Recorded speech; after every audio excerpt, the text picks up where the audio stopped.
Matteus 28, vers 1 tot 20.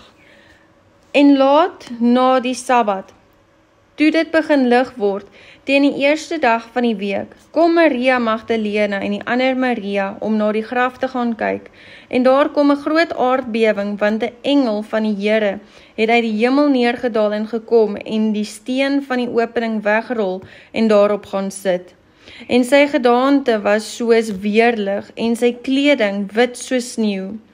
En uit vrees vir hom het die wagte gebewe en soos dooies geword.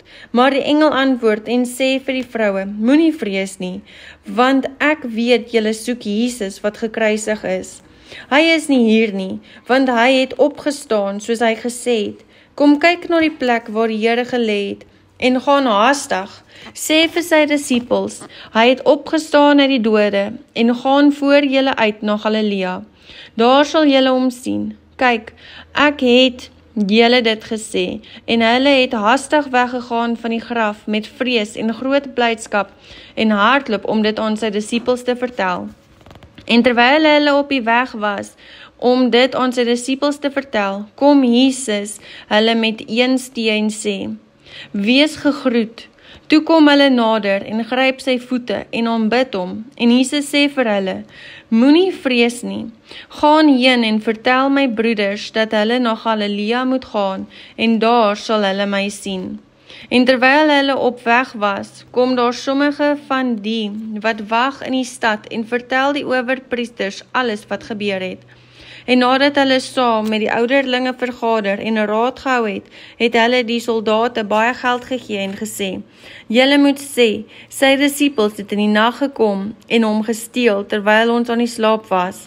En as dit by die goewerneur gehoor word, sal ons hom tevrede stel en maak dat julle sonder sorg is. Hulle het toe die geld geneem en gedoen soos hulle geleer was, en hierdie verhaal is versprei onder die Jode tot vandag toe.